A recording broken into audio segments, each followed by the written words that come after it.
Eles operam perfeitamente em harmonia durante anos no ambiente difícil do espaço. Fortes o suficiente para aguentar o lançamento para a órbita, sofisticados o bastante para fornecer imagens que salvam vidas, ou retransmitir dezenas de milhares de chamadas telefônicas ao mesmo tempo. Monitorando sistemas de armas e movimentos de tropas, esses olhos no céu podem ser a diferença entre segurança e aniquilação. Um físico americano faz experimentos no terreno de sua tia. Um visionário escritor britânico de ficção científica. Um desenhista de foguetes alemão para a máquina de guerra nazista. E uma corrida tecnológica sem igual entre superpotências. Todos abriram caminho para sua chegada. Por 4 décadas, eles foram as cargas mais preciosas do mundo, subindo ao céu após grandes fracassos que deram lugar a grandes triunfos. A seguir, dos primeiros modelos brutos, há algumas das máquinas mais precisas e duráveis já construídas. Satélites artificiais. O fim da distância.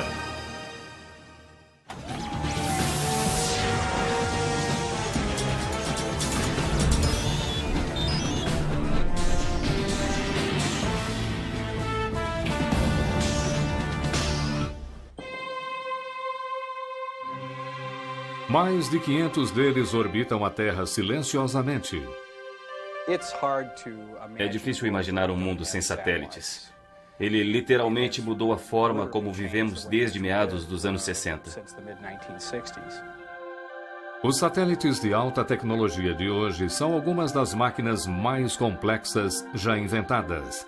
São o elo fundamental em um número crescente de tarefas como previsão do tempo, telefonia global, fax e comunicação televisiva, reconhecimento militar e comercial e até mesmo de navegação. Mas há apenas 50 anos, os satélites eram simplesmente uma ideia na cabeça do cientista britânico famoso por seus livros de ficção científica. Arthur C. Clarke foi o primeiro homem a imaginar as várias aplicações modernas dos satélites. Ele também escreveu 2001, Uma Odisseia no Espaço. E em 1945, 12 anos antes do lançamento do Sputnik, ele escreveu um artigo na revista Wireless World, descrevendo como os satélites poderiam ser postos em órbitas geoestacionárias e usados para transmitir sinais. Hoje, a maioria dos satélites de comunicação opera nesta órbita, girando na mesma velocidade da Terra por causa de sua posição, 35.700 quilômetros acima do Equador. Além do mais, Clarke previu satélites meteorológicos de órbita polar e defendeu um telescópio espacial orbitante que hoje existe como o telescópio Hubble da NASA. Se há uma pessoa que teve as melhores ideias antigamente sobre as aplicações modernas dos satélites, essa pessoa foi Arthur Clarke. Arthur Clarke foi uma das poucas pessoas de sua época que acreditava que objetos feitos pelo homem um dia circundariam o planeta. Caindo ao redor da Terra. Satélites precisam ser impulsionados a altas velocidades para evitar que caiam de volta na Terra. Por exemplo, quanto mais rápido uma bala for disparada de um rifle, mais longe ela chegará antes de ser puxada para o chão pela gravidade. Mas, teoricamente, se uma bala fosse disparada a 28.000 km por hora, ela circularia a Terra como um satélite. Hoje, apenas foguetes podem impulsionar algo com uma velocidade igual a 8 km por segundo. É preciso ter uma unidade de propulsão que levará a coisa para cima e a colocará num caminho de voo geralmente paralelo à Terra. Agora, é claro, a gravidade tentará puxá-la para baixo. Mas se utilizar velocidade suficientemente, vai gerar uma força centrífuga que vai contra-atacar a força de gravidade que tenta puxá-la para baixo. Em outras palavras, a força com que o satélite é puxado para a Terra pela gravidade é cancelada pela curvatura do planeta em relação à velocidade da espaçonave. Ele continua caindo ao redor da Terra, ao invés de cair na superfície. Esse foi o princípio que guiou o raciocínio de Arthur C. Clarke. Quando o satélite é lançado de um foguete principal, pequenos foguetes auxiliares ajudam a orientação dos satélites na direção do local correto da Terra. E já que não há atmosfera no espaço para diminuir a velocidade do satélite, os foguetes precisam ser acionados caso o satélite se desvie do curso. Entretanto, só porque a teoria de lançar um objeto com um satélite pareça simples, não significa que podemos lançar qualquer coisa que quisermos em órbita. Peso e custo sempre foram preocupações. Alguns dos primeiros satélites pesavam poucos quilos, mas custavam milhões de dólares para serem feitos e mandados para o espaço. Hoje, graças a foguetes mais poderosos, os satélites podem pesar mais que 1 tonelada, mas o lançamento continua caro, a $30 mil por quilo. Os maiores exemplos de tamanho e peso na tecnologia de satélite são as estações espaciais tripuladas, onde astronautas podem viver durante meses enquanto circundam o planeta. Atualmente, vários países, incluindo os Estados Unidos e a Rússia, trabalham juntos para construir uma nova estação espacial internacional. Apesar de ditar parte da história do mundo no espaço, a cooperação era a coisa mais distante para os líderes destas duas superpotências. Crise nacional.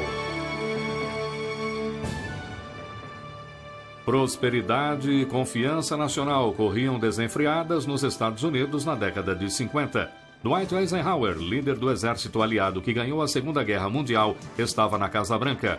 Carrões, lanchonetes e Elvis Presley simbolizavam o entusiasmo de uma nova era. Consumidores americanos se divertiam num materialismo sem igual.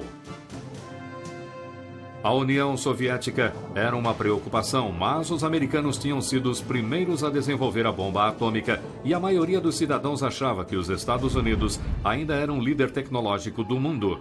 Até 4 de outubro de 1957, quando a União Soviética lançou algo que eles chamaram de Sputnik, que significa companheiro de viagem. Minha reação pessoal foi: nossa, isso é demais. Mas a opinião pública, é claro, começou a dizer que tínhamos deixado a Rússia passar na frente. A operação bem-sucedida do Sputnik como o primeiro satélite artificial do mundo foi um balde de água fria no orgulho nacional americano. Era simplesmente uma cápsula de 83 quilos contendo um radiotransmissor e um termômetro. O transmissor foi usado para provar que objetos artificiais no espaço podem ser rastreados da Terra. Mas, mesmo com tecnologia simples, causou um grande impacto. Muitas pessoas ficaram preocupadas porque se a União Soviética tinha a tecnologia do foguete para lançar algo para o espaço, não havia nada que os impedisse de lançar ogivas nucleares capazes de atingir os Estados Unidos, um ataque que os americanos não podiam revidar. No entanto, apesar do medo que o Sputnik causou, ele trouxe benefícios para os Estados Unidos. Os soviéticos fizeram um grande favor em lançar o Sputnik primeiro, porque eliminaram qualquer questão legal de sobrevoar territórios com o satélite. Como eles mesmos tinham feito isso, seria difícil reclamar de qualquer coisa que fizéssemos depois daquilo. Milhões de dólares começaram a cair nos cofres do novo programa espacial americano. Obviamente, os Estados Unidos não gostaram de ficar em segundo lugar. A corrida espacial tinha começado. Brincando de pega-pega. Na época do lançamento bem-sucedido do Sputnik, os Estados Unidos já estavam trabalhando havia vários anos no desenvolvimento de seus próprios satélites. Inicialmente, muitas pessoas no governo não estavam convencidas sobre sua utilidade. Na verdade, antes do Sputnik ser lançado, patrocinadores americanos de operações espaciais ainda lutavam por respeito. Fomos considerados um bando de lunáticos e malucos. Uma vez, depois de dar uma palestra e falar a um jornal sobre o uso militar de satélites para reconhecimento e como poder evitá-los, um senhor de idade chegou para mim e disse: "Você precisa parar de falar assim, pois está destruindo sua reputação." O Sputnik mudou isso de um dia para o outro. change that all overnight. Surpreendentemente, as raízes do programa espacial americano vêm de uma plantação de repolho em Auburn, Massachusetts. Em 16 de março de 1926, o físico Robert Goddard lançou o primeiro foguete com propulsão líquida do mundo. O cilindro movido a oxigênio líquido e gasolina subiu modestos 12 metros antes de voltar ao terreno de sua tia Effie. Seu voo em 1926 abriu caminho no mundo todo. Muitas pessoas já conheciam foguetes sólidos há muito tempo, fogos de artifício e coisas assim que conhecemos há séculos. Mas para fazer um voo espacial, a chave são propulsores líquidos. Apenas propulsores líquidos podem ser controlados, oferecendo quantidades diferentes de impulso em diferentes estágios do voo do foguete.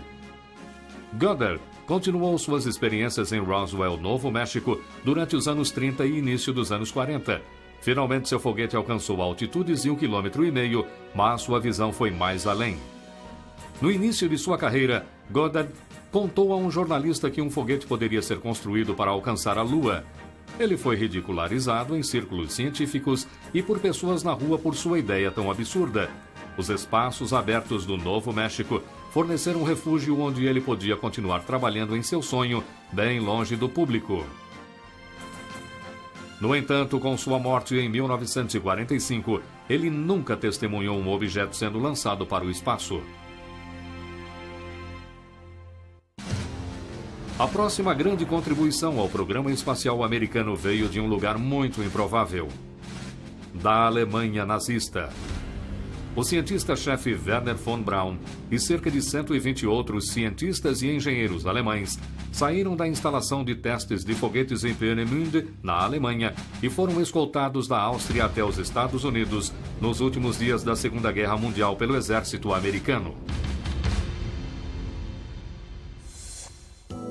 Von Braun era fascinado por foguetes desde criança. Agora ele podia usar seu conhecimento para explorar o espaço em vez de entregar bombas. E durante a Segunda Guerra Mundial, Von Braun foi preso pela Gestapo por declarar o desejo de trabalhar em projetos de viagens espaciais. Para os nazistas, qualquer falta de dedicação total para a super-arma V2 era visto como sabotagem maliciosa. Mas como Von Braun era muito importante para os esforços de guerra da Alemanha, ele ficou preso por apenas 2 semanas. Os Estados Unidos levaram muitos foguetes V2 de 13 toneladas que o exército de Hitler usava para aterrorizar a Europa durante a guerra.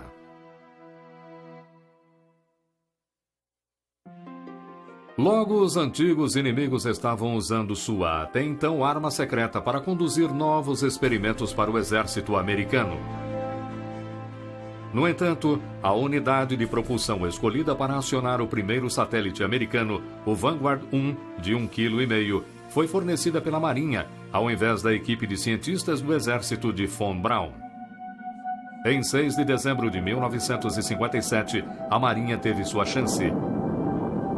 Dezenas de câmeras e centenas de repórteres testemunharam a primeira tentativa americana de alcançar a corrida espacial sumir em chamas. O governo deu a Wernher von Braun uma chance de redimir o programa espacial e Von Braun deixou Gordon Weith dar uma espiada no foguete que realizaria isso. Um dia, Von Braun me levou ao seu galpão em Huntsville, Alabama, na agência de mísseis balísticos do exército, e me mostrou uma montagem de foguete. Ele disse: "Aí está. Quando o governo disser que precisamos de uma montagem de foguete para lançar um satélite, aí está. Estamos prontos." Em 31 de janeiro de 1958, Von Braun viu o exército lançar o primeiro satélite americano, o Explorer 1, quase 4 meses depois do Sputnik.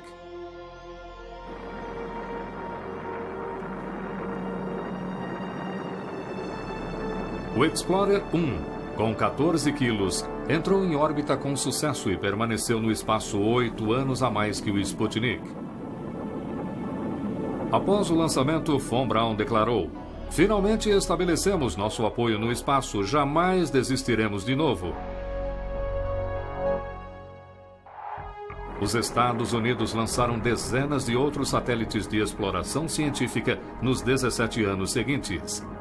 A maioria deles sob a supervisão da recém-formada Agência Espacial do Governo, a NASA. 8 meses após o Explorer 1, a Administração Nacional de Aeronáutica e Espaço surgiu em 1º de outubro de 1958. Seu propósito oficial era a exploração espacial pacífica.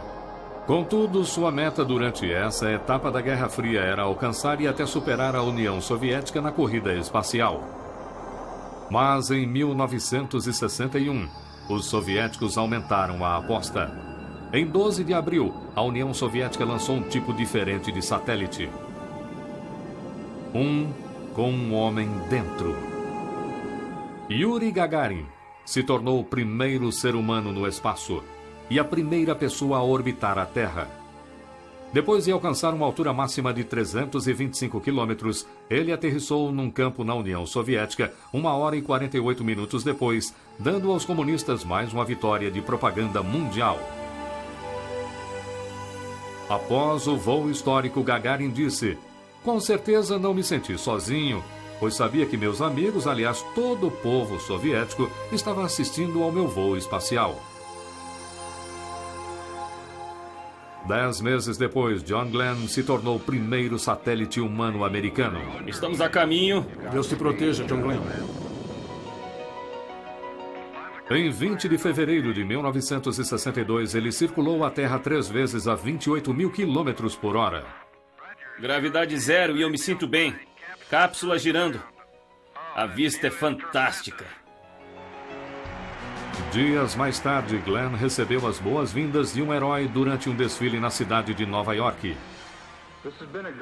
Esta foi uma grande experiência para todos nós do programa e eu acho que para todos os americanos também. Eu estou muito contente de ver o orgulho em nosso país e que nossas realizações não são coisas do passado.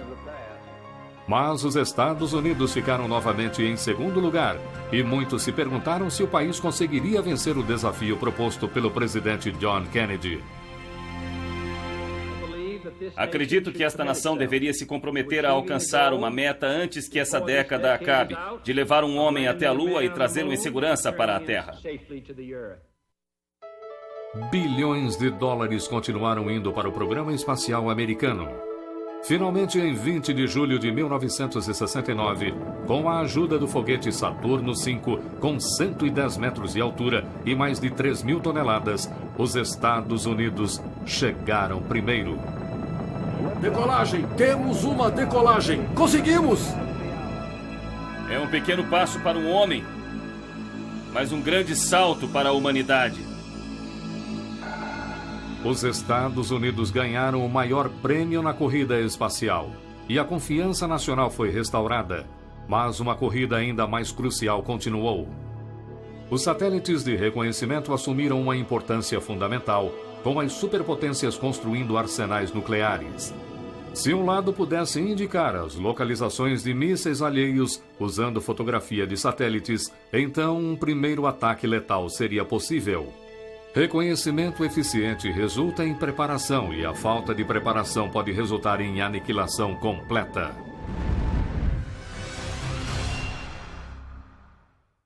Olhos no céu. Enquanto a NASA fazia a propaganda de suas missões, o lado mais secreto da corrida espacial continuava. O exército americano trabalhava em segredo para projetar satélites de reconhecimento para espiar seus rivais comunistas. Determinar o número de mísseis soviéticos, a força e a localização de suas tropas eram informações vitais que poderiam prevenir que a Guerra Fria saísse do controle.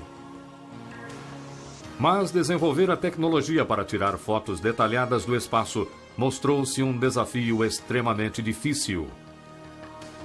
A primeira tentativa foi com o Discoverer 1 de 600 quilos, que finalmente foi lançado em 28 de fevereiro de 1959, depois de muitos atrasos. O governo disse ao público que era uma nave científica, mas o Discoverer era simplesmente um nome falso para o projeto de satélites espiões da CIA, de codinome Corona. O Discoverer 1 não levava carga militar, mas ele pretendia comprovar a tecnologia. Ele acabou nas neves da Antártida e assim partimos para o Discoverer 2 que falhou, e o 3 que falhou, e o 4 que falhou. E tivemos várias falhas com esses satélites militares até o Discoverer 13. Em 11 de agosto de 1960, o Discoverer 13 ejetou uma cápsula coberta por um escudo anticalor na direção da Terra. Um helicóptero da Marinha o recuperou do Oceano Pacífico e rapidamente voou até Washington, onde o prêmio da cápsula foi entregue ao presidente Eisenhower, uma bandeira americana. Embora o Discoverer 13 tenha provado que um objeto podia ser trazido de volta do espaço, fotografias ultra-secretas só foram recuperadas quando um avião da Força Aérea literalmente arrancou o paraquedas ligado à cápsula de filme do Discoverer 14 em pleno ar em 19 de agosto de 1960. Ela continha um filme da União Soviética e isso animou muita gente da comunidade da inteligência no dia em que o satélite de reconhecimento chegou. Embora a CIA não divulgue informações sobre as altitudes dos satélites de reconhecimento modernos, sabemos que o satélite espião Discoverer operava em uma órbita elíptica baixa entre 160 e 650 quilômetros acima da Terra. Eles sobrevoavam os polos para tirar fotografias de localizações diferentes, conforme o mundo girava por baixo de seu curso polar. Entretanto, a demora entre quando uma fotografia era tirada por esses antigos satélites Discoverer e quando a CIA olhava a foto pronta após o filme ser recuperado, mandado para Washington e revelado, era de 2 semanas. Não era uma análise instantânea. Mas os técnicos esperavam que as novas imagens dos satélites fossem pelo menos melhores do que as fotos que conseguiam com o avião espião U-2. Os intérpretes de fotos que usavam imagens do U-2 deixaram as imagens de lado e, quando receberam um novo filme dos satélites, olharam aquilo e ficaram desapontados. A resolução não era tão boa como esperavam, então voltaram a usar as fotografias do U-2. Mas 2 acontecimentos no início dos anos 60 convenceram os peritos de que o sucesso do programa militar de satélite de reconhecimento era fundamental. Em 1º de maio de 1960, uma base soviética de mísseis derrubou o avião espião U-2 com o piloto da Força Aérea Francis Gary Powers a 24 mil metros acima da União Soviética. Powers sobreviveu, mas em outubro de 1962, durante a crise dos mísseis cubanos, os soviéticos derrubaram outro avião U-2. Dessa vez, o piloto morreu. Era óbvio que imagens melhores dos satélites permitiriam que informações vitais fossem reunidas sem arriscar mais vidas americanas. Um indício do compromisso dos Estados Unidos com a vigilância espacial foi a inauguração em agosto de 1960 do Escritório Nacional de Reconhecimento. Sua existência era secreta, e seu trabalho era espionar a União Soviética, assim como China, Líbia e outros países. Em 1962, todos os projetos de satélites de reconhecimento no Escritório de Reconhecimento tiveram o codinome Keyhole. Seguindo os fracassos para recuperar as cápsulas de filmes e as 2 semanas que levava para pegar e revelar as fotos do satélite Discoverer, o Escritório de Reconhecimento lutou para melhorar seus olhos no céu. Durante o fim dos anos 60 e início dos anos 70, satélites mais eficientes contendo muitas cápsulas de filmes com processo de revelação e análise mais dinâmicos reduziram o atraso para 3 ou 4 dias. Mas o filme ainda era mandado para o espaço em latas, porque muitos experimentos para transmitir imagens usando sinais de rádio tinham falhado. 2 eventos mundiais provaram que alguns dias de atraso ainda eram muita coisa. Em 21 de agosto de 1968, tropas soviéticas invadiram a Tchecoslováquia para reprimir um movimento pró-democracia em Praga. E em 6 de outubro de 1973, o Egito e a Síria fizeram um ataque surpresa contra Israel. Em ambos os casos, os satélites Keyhole só mostraram fotografias dias depois das invasões terem acontecido. Como disse um analista da CIA na Batalha no Oriente Médio de 1973, temos uma cobertura maravilhosa, mas só conseguimos as fotos depois que a guerra acabou. Chega de esperar. Eu, Jimmy Carter, juro solenemente Eu, Jimmy Carter, juro solenemente que desempenharei lealmente. Em 20 de janeiro de 1977, num belo dia de inverno, Jimmy Carter passou pela Avenida Pensilvânia, seguindo para sua posse como presidente dos Estados Unidos. No entanto, outro evento empolgante acontecia a poucos quilômetros de distância. Naquela mesma tarde, um novo modelo do satélite Keyhole foi capaz de transmitir as primeiras imagens em tempo quase real do espaço para o Centro de Processamento do Escritório de Reconhecimento no Fort Belvoir, Virgínia. Cada ponto da foto ou pixel era marcado com um número correspondente para branco, preto ou várias tonalidades de cinza. Esses números eram convertidos em um sinal e mandados para a Terra, onde a transmissão digital era convertida em foto. O presidente Carter não viu as imagens até o dia seguinte, mas ele imediatamente reconheceu seu valor em tomar decisões críticas baseadas em fatos fotográficos em vez de teorias de analistas. O Keyhole Modelo 11 reduziu o tempo de atraso para satélites espiões de alguns dias para questão de minutos. Mas poucas pessoas do governo podiam ver as imagens secretas desse novo satélite Keyhole, também conhecido como KH-11. Mesmo hoje, apenas fotos de satélites tiradas antes de 1972 são mostradas ao público. No entanto, as informações secretas vazaram com o passar dos anos. Em 1978, William Campiles, um ex-funcionário da CIA, vendeu o manual do KH-11 para os soviéticos por $3.000. Ele recebeu uma sentença de 40 anos de prisão. Então, em 1984, um analista da inteligência da Marinha Americana liberou essa imagem do KH-11 para uma revista militar inglesa. Ela mostrava o primeiro porta-aviões nuclear soviético durante a construção. Samuel Long Morrison foi sentenciado a 2 anos de prisão por mostrar a imagem. Já que toda a informação moderna e imagens permanecem secretas, o satélite fotográfico comercial Spot, desenvolvido na França, nos dá uma ideia da capacidade do satélite militar de reconhecimento. Ele é usado para vários propósitos, incluindo planejamento urbano, avaliações de colheitas e questões ambientais, como estimar o tamanho do desmatamento. Mesmo assim, o satélite Spot não é tão exato quanto os sistemas militares.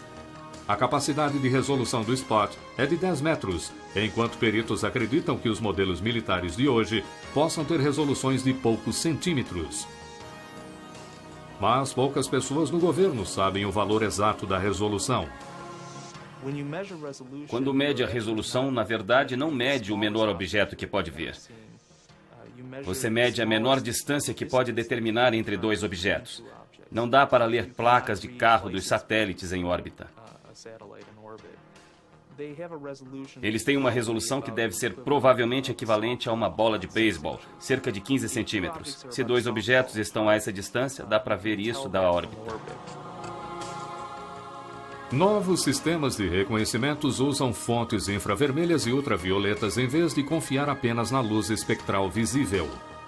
Isso significa que esses satélites conseguem obter imagens em dias nublados ou até de noite. Mas a pesquisa e o desenvolvimento dos satélites militares americanos também geraram uma onda de uso civil dessa alta tecnologia. Na verdade, um tipo de satélite salva milhares de vidas todos os anos. Há outro tipo de satélite cuja origem é baseada em tecnologia militar espacial que presta um importante serviço civil. Salvadores de vidas. Alguns cientistas acreditam que o aquecimento global resultará em desastres naturais mais frequentes e mais poderosos nos próximos anos. No passado, a perda de propriedades residenciais e comerciais por tornados, enchentes e furacões chegava a centenas de milhões e, às vezes, bilhões de dólares. Mas há um outro número que vem caindo no mundo nas últimas décadas: o de fatalidades. Como muitas outras formas de tecnologia práticas, o primeiro satélite meteorológico americano surgiu de um projeto militar. O TIROS-1, que foi lançado em 1º de abril de 1960, surgiu de uma pesquisa em que uma das companhias fez sobre o possível uso de satélites de reconhecimento. Ele tinha uma câmera de televisão e produzia imagens de nuvens. As imagens do TIROS-1 que voltavam para a Terra não eram suficientes para reconhecimento militar. Mas a capacidade para ver nuvens em formação em grandes regiões da Terra teve um impacto imediato em previsões meteorológicas e alertas de tempestades. Na verdade, o TIROS-3, que foi lançado apenas 4 anos depois do Sputnik em 1961, identificou a formação do furacão Esther no Oceano Atlântico mais de 2 dias antes de qualquer outro meio de observação. Se há um furacão indo em sua direção ou uma tempestade em desenvolvimento no meio oeste que criará tornados, a capacidade de dar avisos sobre o que vai acontecer é o primeiro passo para salvar vidas. É aí que o satélite meteorológico entra com força total. Satélites meteorológicos projetados para captar fotos de alta resolução e reunir dados atmosféricos precisos operam em órbitas polares baixas, cerca de 300 a 600 quilômetros de altitude. Entretanto, as fotos das nuvens que cobrem grandes regiões da Terra e que são conhecidas como previsões meteorológicas são tiradas de órbitas geoestacionárias a 35 mil quilômetros de distância, a mesma órbita que Arthur C. Clarke defendeu em 1945. A essa distância, os satélites giram na mesma velocidade que a Terra, permanecendo sobre o mesmo local do globo. Antes dos anos 60, espaçonaves de reconhecimento muitas vezes não conseguiam localizar furacões se formando no Atlântico, até que estavam a horas de distância de atingir as ilhas do Caribe ou o sudeste dos Estados Unidos. Graças à cobertura global dos satélites meteorológicos, as pessoas agora têm dias para a evacuação, e poucas ficam para trás para ver como será, já que podem ver as imagens e ouvir os dados exatos sobre a velocidade do vento e a quantidade de chuva em seus próprios televisores. Os satélites meteorológicos de hoje são mais capazes do que apenas tirar fotos de nuvens. Eles fornecem imagens em alta resolução para mapas precisos em 3 dimensões, que reúnem dados incrivelmente exatos sobre sistemas climáticos na atmosfera superior. Eles também possuem equipamentos de busca e resgate para viajantes em partes remotas do mundo. Além do uso mais comum, que é para barcos, eles são usados para rastrear aeronaves. Se estiverem com problemas, podem ativar o radiotransmissor e enviar transmissões de rádio que são recebidas pelo satélite e então retransmitidas para a guarda costeira ou para quem fizer uma busca para resgatá-los. E isso tem sido um sucesso. Eles estimam os salvamentos em centenas.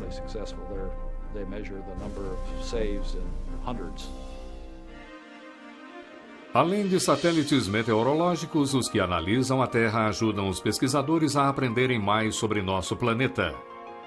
Os satélites de observação conseguem imagens de alta resolução que podem ser transformadas por computadores em animações em 3D para avaliar rendimento das colheitas, identificar falhas geológicas, ajudar no planejamento urbano e cuidar de outros recursos naturais como florestas. Como os satélites podem oferecer informações exatas de posicionamentos, um crescente número de consumidores está tirando vantagem dessa tecnologia. O Sistema de Posicionamento Global, ou GPS, usa 4 ou mais satélites para determinar uma posição do transmissor na Terra em poucos metros. Tal precisão permite a barcos pequenos e carros alugados navegar por satélites. Podemos abrir uma tela no carro e ver exatamente onde estamos e traçar um curso para onde precisamos ir. Eu não sei quanto a você, mas eu me perco sempre. E como minha esposa diz, odeio pedir informações. Assim eu consigo fazer isso sem pedir para ninguém, a não ser para o satélite. Enquanto satélites artificiais executam várias funções tais como previsão do tempo, reconhecimento militar ou de navegação, eles são em geral satélites de comunicação. Pois se não pudessem mandar imagens ou dados de volta para a Terra, seriam apenas lixo espacial.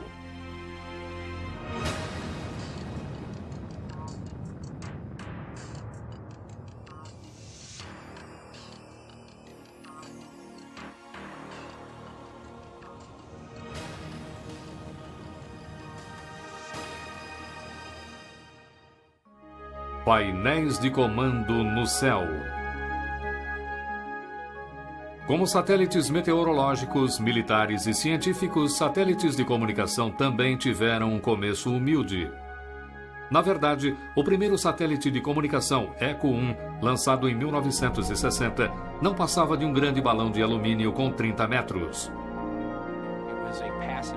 Era um satélite passivo que podia receber um raio e transmitir um sinal de rádio para qualquer lugar. E dava para ver aquela coisa em órbita, porque era grande demais e refletia muito bem. O presidente Eisenhower ouviu um teste com sua própria voz.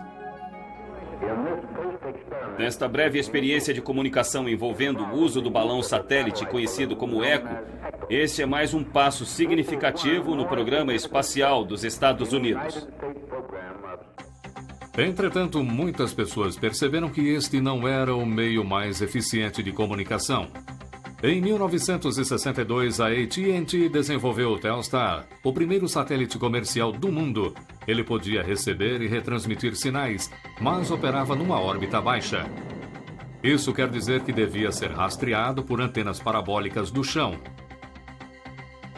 Se algum problema ocorresse durante o rastreamento, o elo de comunicação seria perdido. Além do mais, Telstar só ficava parado sobre os Estados Unidos por alguns minutos antes de circular o resto do globo. Então, em 1963, a empresa Hughes lançou o pequeno Syncom-1 com 68 quilos, o primeiro satélite de comunicação geoestacionário.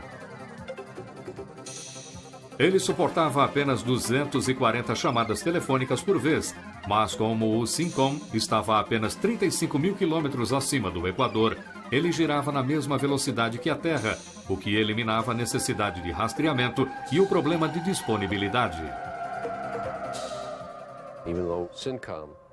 Embora o Syncom fosse um satélite relativamente leve para os dias de hoje e usasse tecnologias simples, permitiu a John Kennedy fazer uma ligação telefônica de Washington para um navio no litoral da África. Este primeiro teste provou que o conceito visionário de Arthur C. Clarke de 1945 funcionava, e a órbita geoestacionária se tornou uma localização padrão para a maioria dos satélites de comunicação. Hoje, mais de 150 destas maravilhas modernas operam nesta posição, servindo quase todos os países na Terra.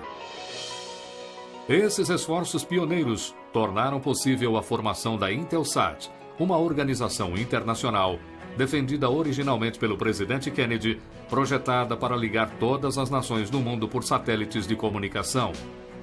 O Intelsat 1, também construído pela Hughes, foi lançado em 1965.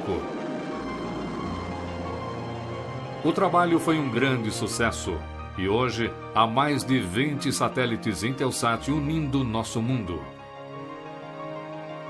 Satélites de comunicação modernos são feitos com os materiais mais leves e mais resistentes do mundo. Verificamos que o material de epóxi que usamos em nossos satélites para deixar o peso mais baixo é cerca de metade do peso do alumínio e 10 vezes mais forte. Para utilizar menos combustível líquido, painéis solares são usados para acionar a maioria dos componentes eletrônicos internos. Geralmente, satélites menores que exigem menos energia solar são construídos em forma de tambores com 7 metros de altura. Satélites maiores utilizam asas solares expansivas, que são abertas em órbita chegando a medir mais de 25 metros.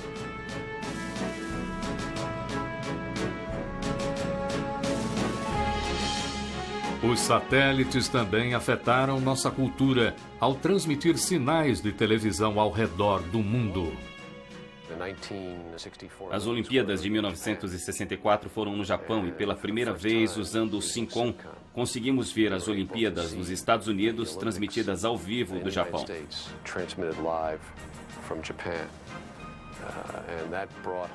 E aquilo mostrou em alto e bom som como os satélites de comunicação podiam ser importantes para a transmissão televisiva. As transmissões televisivas de satélites nos anos 80 permitiram às pessoas na União Soviética ver como o mundo ocidental vivia, e hoje cidadãos chineses também têm um crescente acesso às notícias e informações de outras partes do mundo. O mundo jamais será o mesmo. Já não há mais lugares remotos no planeta por causa dos satélites de comunicação. Graças à forte amplificação dos sinais de televisão pelos satélites de hoje, consumidores podem agora receber transmissões diretamente em antenas de 45 centímetros. Com as constantes melhorias, esses receptores de satélites podem se tornar parte de muitos lares, oferecendo 400 canais de televisão e dados, assim como um canal de saída de vídeo. Esse canal de saída fará uma videoconferência ser tão fácil quanto uma chamada telefônica. Os satélites de comunicação transformaram nosso mundo numa aldeia global em menos de 4 décadas. Hoje podemos pegar o telefone e falar instantaneamente com alguém em quase qualquer lugar do planeta. Ou ligar a televisão e ver acontecimentos de dentro e de fora de nosso país diante de nossos olhos. Fax internacional, modems de alta velocidade e e-mail utilizando linhas telefônicas e satélites também permitem a empresários, pesquisadores e pessoas comuns transmitir dados ao redor do mundo em questão de segundos. Comunicação em tempo real no mundo todo era algo que não existia antes dos anos 60 e da revolução dos satélites de comunicação. Isso mudou o nosso modo de vida. Nossa sociedade, nossa economia são construídas sobre esses recursos. Corrida por mais espaço. Quando os satélites americanos Explorer e Discoverer corriam contra a União Soviética há 40 anos, ninguém jamais imaginou que o espaço acima de nosso planeta poderia ficar superlotado.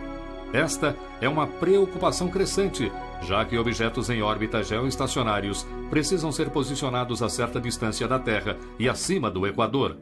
Eles também precisam estar a 1.600 quilômetros de distância um do outro para que seus sinais não se misturem. Portanto, há apenas poucos espaços a serem ocupados, uma questão que as Nações Unidas estão examinando.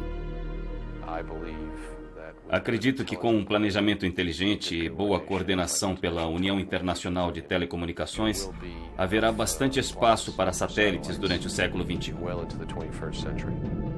Outra preocupação com o espaço cada vez mais cheio são os entulhos conhecidos como lixo espacial.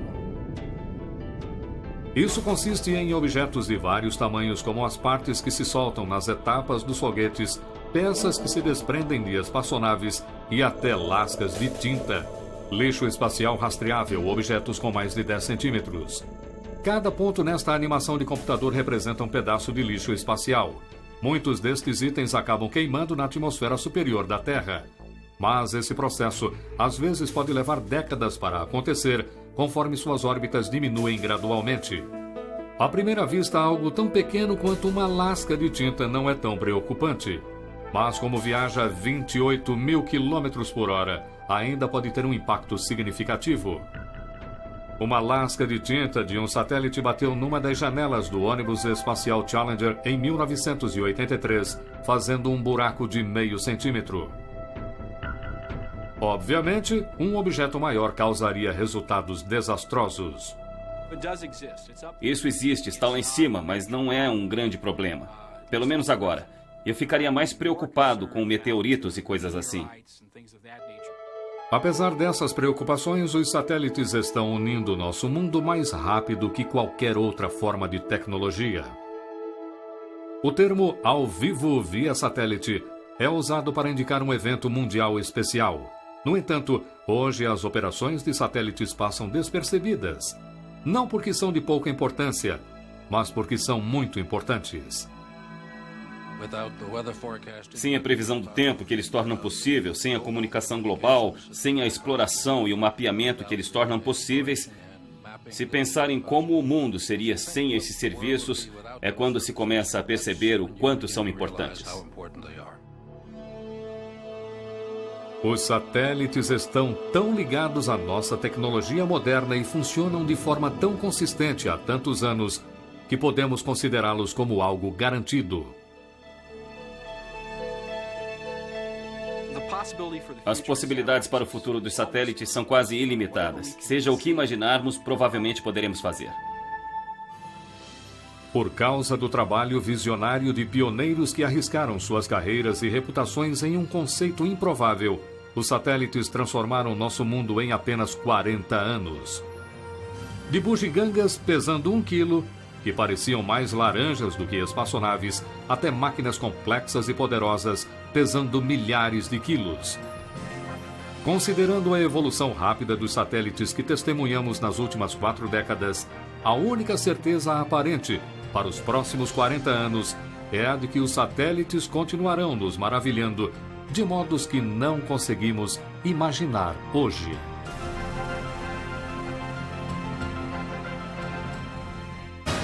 Versão brasileira, Etc. Filmes, São Paulo.